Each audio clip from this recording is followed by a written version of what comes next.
hello' নমস্কাৰ কুমৰুক চুদুং কোলম্বাই লগতে কাৰ্ডুম সেই খবৰ মোৰ খবৰ ভালেই আপোনালোকৰ খবৰ নিশ্চয় জনাব নাপাহৰিব এটা ভাল খবৰ আহিছে হয়তো আপোনালোকে ভাল খবৰটো শুনি পিনি ভাল লাগিব যোৱাকালি আমাৰ অসমৰ মুখ্যমন্ত্ৰী ডক্টৰ হিমন্ত বিশ্ব শৰ্মা ডাঙৰীয়াই যোৱাকালি ফেচবুকৰ লাইভত আহি পিনি তেওঁ কৈছে যেন আকৌ নতুন নিযুক্তি আহিব লগতে যোনটো থাৰ্ড গ্ৰেড ফ'ৰ্থ গ্ৰেডসমূহৰ পৰীক্ষা হৈ গ'ল এইবিলাকৰ ৰিজাল্ট কেতিয়া দিয়া হ'ব ইয়াৰ বিষয়েও তেওঁ কৈছে আৰু বহুখিনি বেলেগ বেলেগ ভেকেঞ্চি বিষয়ে কৈছে আপোনালোকে সম্পূৰ্ণকৈ ভিডিঅ' চাব পাৰিব তো মই ভিডিঅ' সম্পূৰ্ণ ক্লিপটো লগাই দিছোঁ ভিডিঅ'টো অলপ দীঘল আছিলে এইটো কাৰণে যিমানখিনি ইম্পৰ্টেণ্ট ক্লিপ আছিলে এইবিলাক মই লগাই দিছোঁ আপোনালোকে বাকী যদি ভিডিঅ' চাব ইচ্ছা আছে আপুনি তেওঁৰ ফেচবুক লাইভত গৈ পেলাই চাব পাৰিব বাকী যিমানখিনি ইম্পৰ্টেণ্ট আপোনালোকৰ জানিবলগীয়া কথা আছে এইবিলাক মই ইয়াত ভিডিঅ'ত লগাই দিছোঁ সম্পূৰ্ণকৈ চাব লগতে লাইক এটা কৰিব নাপাহৰিব যদি আপোনালোকে ভিডিঅ'টো চাই ভাল লাগিলে তো বলক আজি ভিডিঅ' বিনা দিনকে আৰম্ভ কৰোঁ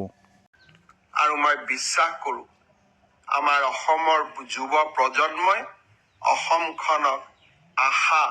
আকাংক্ষাৰ এক সপোন ভূমিলৈ ৰূপান্তৰ কৰিব আৰু যুৱ প্ৰজন্মৰ আশাক আমি এনেকৈয়ে আগবঢ়াই লৈ যাম আজি অসমৰ যুৱ প্ৰজন্মই নতুন অসমৰ সপোন দেখিছে কেইদিনমান আগত মাত্ৰ এডিআৰই পৰীক্ষা হৈ গৈছিল ৰিজাল্ট দিব ফেব্ৰুৱাৰীৰ শেষ সপ্তাহত নহলে মাৰ্চৰ প্ৰথম সপ্তাহত শিক্ষক নিযুক্তিৰ প্ৰক্ৰিয়া চলি আছে ৫,৫০০ শিক্ষক নিযুক্তিৰ প্ৰক্ৰিয়া চলি আছে কিন্তু মই থমকি ৰোৱা নাই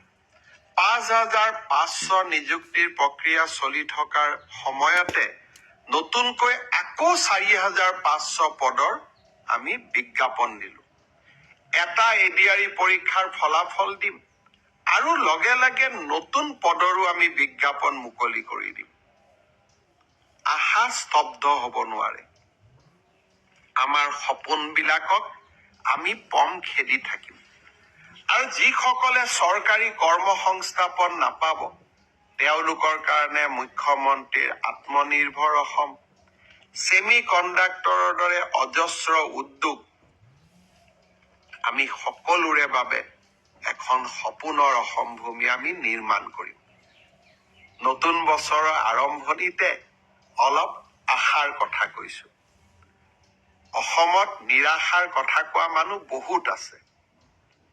তেওঁলোকৰ পৰা অলপ ব্যতিক্ৰমত গৈ মই সদায় আশাৰ বাণী মানুহৰ মাজত বিতৰণ কৰিব খোজো